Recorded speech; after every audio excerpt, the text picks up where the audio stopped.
How do we learn? Dear Lily, being human, we ought to know more and more. Certain biological drives, if harnessed, will encourage inventiveness and effort. These are the ones that we share with other animals. The drive to sexual reproduction, the drive to satisfy hunger, the drive for warmth and shelter. The pursuit of these is undoubtedly a powerful background force in the evolution of ingenious solutions by humans. It also leads to a good deal of competition. Almost all human societies develop inequality. Sometimes this is in knowledge. Sometimes it is in material and symbolic goods, things that bring status and respect. The important thing is that competition, the desire to rise and the fear of falling, is the spur which drives many to attempt and perform difficult and often unpleasant things. This spur, of course, is not just confined to Western societies. One of the major sources of creative and inventive energy is the desire to win the admiration, envy of people you want to impress. On the other hand, equally important is the pleasure of working successfully with people. Thus, with unique linguistic and cooperative tools, humans are above all social animals. Almost all significant advances in human culture involve mutual, cooperative effort. A single person can achieve little. Why do we give? One way of understanding this is to think of the pleasure we get not only from receiving, but also from giving presents. The idea of a gift is that we offer it freely to another. Yet in practice it often means that the receiver must then return the compliment. In the wider sense, a gift is not just a present, but can be many things done to please or impress another. Whatever the gift, it has several elements. There is the external, material element, anything from food to a poem, from a victorious battle to a new theory in mathematics. Then behind this there is the spirit of the gift. That is the social and symbolic relationship it represents. To give something and have it received, the way of giving and receiving, and the appreciation expressed in the counter-gift all express a social relation. They allow the individual to show respect, express his or her personality, win esteem. The pursuit of knowledge can be seen as a giant gift-giving machine or network. What is presented to others in the network is more than mere material things. A scientist may discover a new fact or theory that she presents to her colleagues. Part of the scientist's spirit is invested in the theory. Furthermore, the gift tends to set up the obligations to reciprocate. Hence, each scientific discovery is cumulative, not merely because it opens up diverse new understandings, but because it puts an obligation on another to give something back. The gift should not be too precise, calculating, or rational. If scientists are constantly thinking of what would pay off quickly, the kind of fundamental science that requires real risks and long-term effort would never be undertaken. Most significantly, science is fairly crazy, following hunches for years, struggling for very small rewards, and foregoing shortcuts and short-term gains. For whom does the scientist do this? For others. A small group of friends and colleagues, teachers and pupils. A society which will honour his name, for posterity or for God, but always as a gift to the other. Why are we puzzled? Humans, like a number of higher animals, have a great deal of curiosity, a love of pattern making, ingenuity and playfulness. If these are encouraged, or just allowed to flourish over time, they will lead to experiments, creative solutions to problems, ways of avoiding obstacles, and rational attempts to overcome difficulties. The process of wonder, surprise, and admiration are obvious in the case of a young child. I remember filming you, Lily, in Australia when you were very young, as you tried out foods, fitted shapes together, and explored your world. I could see a very powerful survival instinct at work in your desire, from when you were just a few days old, to understand how things work and are connected. Just to look is to start asking those why questions for which children are famous. To answer these questions, the child uses all sorts of methods: comparison, deduction, that is, working from general laws to particular cases; induction, working from particular cases up to general laws; and experimental testing. Every child has to be a pretty good scientist in order to survive. Yet this sense of curiosity and wonder is very often hampered in later life, either by external pressures or by an inner feeling that the answers are already known. A child, a painter, a poet, a scientist, and surprise, and try to explore and solve puzzles. The only difference, really, between a child and a modern scientist is that as science becomes more effective, it develops other tools and methods for this purpose. The child uses its natural intelligence. The musician draws on the accumulated heritage of music in his own society. And the natural scientist employs mathematical and other methods in pursuit of understanding. Science also tends to be cumulative.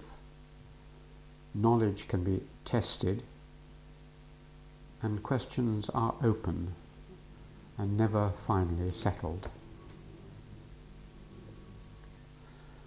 These three characteristics combine to give the potential for the development of reliable knowledge.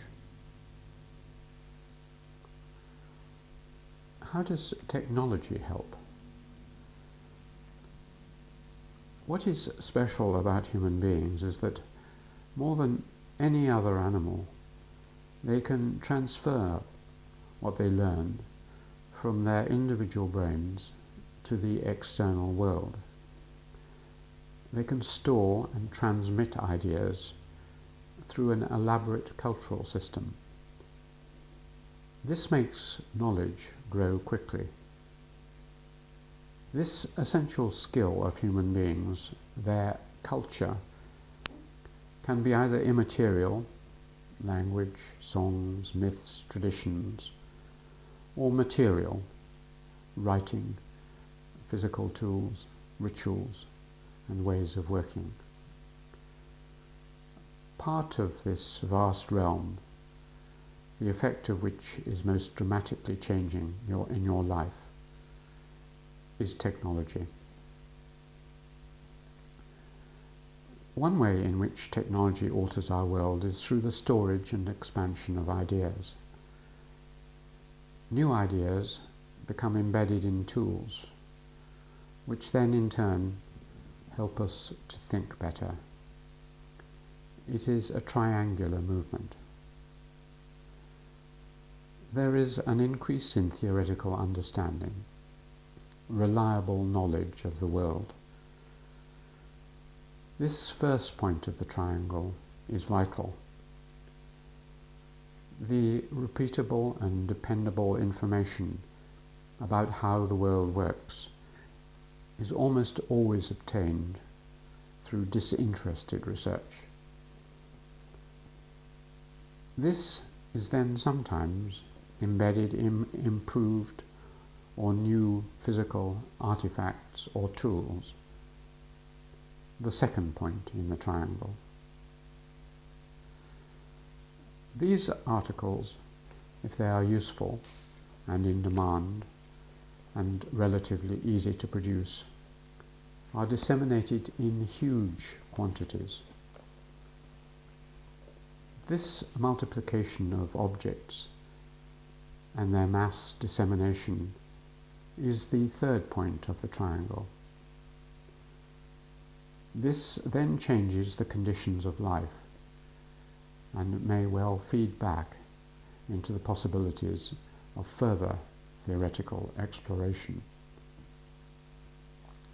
This triangular movement has occurred in many spheres of life. The speed of moving round the triangle and its repetition lies behind much of what we describe as human development.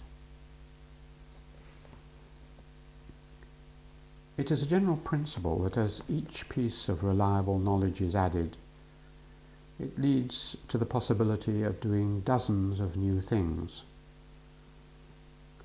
Just as adding a wheel to a Meccano or other construction set transforms the potentials of all the previous pieces, so it is with many technologies, including wheels, printing, clocks, glass, photography, and computing. Unless something gets in the way of this process, reliable knowledge about the world and effective action to improve life should expand ever faster.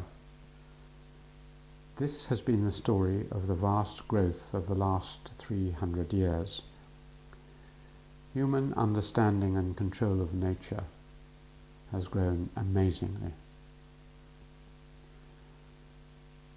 What did glass do? This is just one example. Glass has changed the world. That it has done so appears to be the result of a giant accident, the fortuitous side product of other developments. The history of glass shows the way in which many of the increases in human knowledge through technology are the result of the unintended consequences of something else. It also shows that once the process of putting increased knowledge into artifacts becomes a conscious aim, it can lead to very rapid and impressive developments. It is an excellent illustration of the triangle of knowledge leading through new artifacts and back to further knowledge by way of the multiplication of new tools. It also illustrates the Meccano effect, because glass itself has not just been one added resource for humans, but allowed changes in so many other technologies. It began to be obvious to Islamic scholars from the 9th century and to Western thinkers from the 12th that glass was more than just a marvellous substance for holding cool liquid and enhancing its beauty. It let in light, but not cold. It could be manipulated to alter vision. The idea of examining microscopic objects through glass and of bending and testing the properties of light was present from at least as early as the 9th century. As knowledge about the nature of light and of the chemistry of glass increased, so the tools of glass improved. The most dramatic impact of this occurred at the end of the 16th century. It is still a mystery how people happened on the idea that by placing two suitably shaped pieces of glass near to each other, it would be possible to see faraway things or very tiny objects. Both the telescope and the microscope seem to have been developed in the Netherlands around the start of the 17th century and were obviously related to the making of spectacle lenses. Without the telescope, Galileo could not have developed and proved his fundamental theories. Without the microscope, the world of bacteria would never have been discovered. The developments had other side effects on optics and on the discovery of the vacuum, which was made possible with a large glass flask within which a vacuum could be created and observed. Because glass is an inert substance which is not corroded easily, and it is possible to see through it, it became essential to the progress of chemistry, using glass retorts, flasks, thermometers and barometers. Nowadays, almost all scientific disciplines depend on glass, not to mention almost all transport systems, electricity, watches, televisions, and much of what makes our civilization work. Our lives have been transformed. Look around you, and you will see how glass is everywhere. At a more fundamental level, it is arguable that without glass, the philosophical and emotional bases of both the Renaissance and modern scientific thought would not have been established. Sight is humankind's strongest sense. By providing new tools with which to see an invisible world of tiny creatures, or to contemplate distant stars invisible to the naked eye, glass not only made possible particular scientific discoveries, but led to a growing confidence in a world of deeper truths to be discovered. It became clear that with this key, people could unlock secret treasures of knowledge, see below and above the surface of things, destabilize conventional views. The obvious was no longer necessarily true. The hidden connections and buried forces could be penetrated. It is also clear that the spread and improvement of glass technologies through Europe from the 14th century had profound effects on mathematics and geometry, and hence on perspective and art. So glass is a perfect example of the movement round a triangle. There is some new knowledge, then some new artifacts, and finally the mass dissemination of these artifacts, which can lead back into further new knowledge. Does technology always help? Good glass-making techniques, including the blowing of glass, were known in China and Japan almost as early as in the West. Yet in those two countries, there was little use for the substance. The major drink was hot water or boiled tea. For drinking tea, the excellent pottery and porcelain provided a perfect set of containers, from the humblest beaker to the most precious tea bowl. Thus there was little market for glass containers, which were much more fragile. In Europe, glass was particularly developed in order to satisfy the demand for wine goblets. Glassmaking was developed in the cold northern part of Europe for letting in light, but not wind.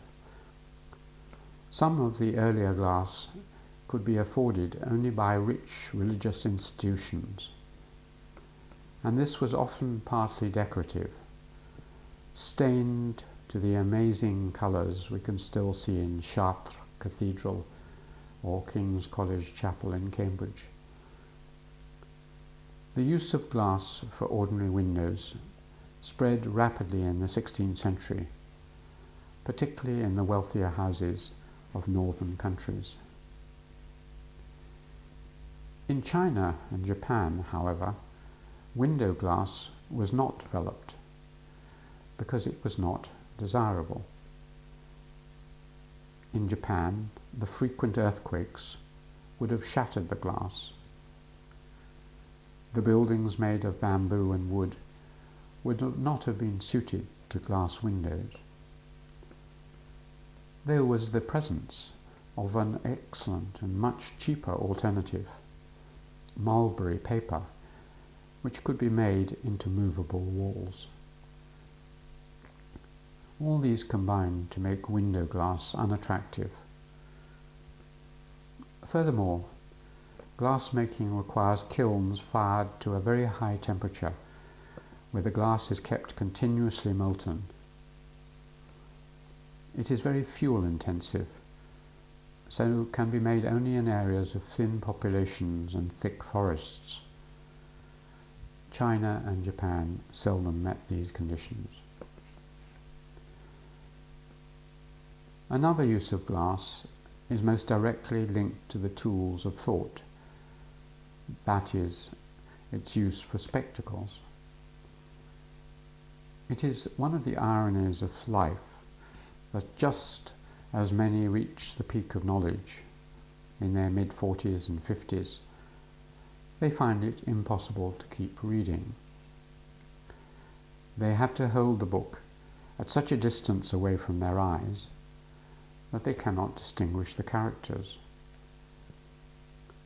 This was a serious drawback up to the 15th century, especially for bureaucracies and institutions where the most skilled in literacy and accounting could no longer read. It became an even more serious disability after the printing revolution made books for scholarship or private enjoyment widely available. It was exactly around this time, that is, of the printing revolution, that the making of spectacles developed rapidly. The increase in knowledge arising from this development was enormous. lengthening the intellectual life of some of the best trained minds.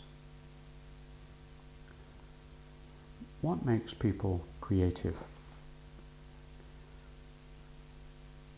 The rapid development of knowledge and artifacts needs an exact balance between what we can call boundedness and leakiness, the phrases of Jerry Martin. At the extreme, if a system has no bounds, then nothing will have time to grow before it is swept away by the next thought or invention. It is like a flat surface, swept by rapid tides or winds, or a bare mountainside, with no crevice for plants to grow in, no ledge for the poppy. Yet at the other extreme, if the ledges turn into impassable barriers, there is the opposite difficulty of involution or stasis. Changes and improvements have many foes, and there are always more reasons for not doing things than for doing them. If almost complete control can be maintained within a bounded unit, as happened in China and particularly Japan for long periods, then few new things can happen. New ideas, coupled with the threat of being outflanked and outmoded, make people inventive. However, ideas must come in at a constant, controlled rate. This happened in Japan over the century from 1868. It is happening in rather different ways in China today. If they pour in too fast, as with market capitalism in Russia at the end of the 20th century, they can overwhelm and corrupt a civilization. From the 9th to the 19th century, Europe combined bounded political and cultural entities within a highly interconnected landmass. So ideas and artifacts could rapidly drift from place to place. The interconnections between a number of independent centers of innovation are very important. Because of the difficulties of achieving major breakthroughs, it is unlikely that they will often occur within a bounded unit all by themselves. There is too little data available. Very highly trained and able thinkers are few, and people are blinkered. Thus, major breakthroughs tend to occur when scientists communicate with each other at a distance. The major scientific discoveries from the 12th century to the present were the results of wider European contacts. The ease of such networking in Europe was made much greater by a common religion, Christianity, a common language, Latin, and many common traditions. There was a fraternity of scholars and inventors. Good ideas travelled very fast. The impact of printing as a way of moving ideas rapidly across Europe was obviously also crucial. A major motive in the search for increasingly reliable knowledge is curiosity. The European experience increased the number of puzzles that faced people. Huge amounts of new information poured into Europe from the 15th century, from long-distance travel, the discovery of America, and voyages to India, the Pacific, and East Asia. The new knowledge challenged current ideas. For a long time, the bracing effects of the mixing of cultural traditions in the relatively small area of the Mediterranean, in particular between Islamic societies and the Christian civilization which borrowed from it, also clearly stimulated new thought. The outcome is the world we now live in, where I wrote this letter on a device that was imaginable to me only 20 years ago, the laptop computer, and which I am reading into a video camera of a kind which is less than 20 years old, to be used on the internet, which is effective in this way for only a few years. Amazing.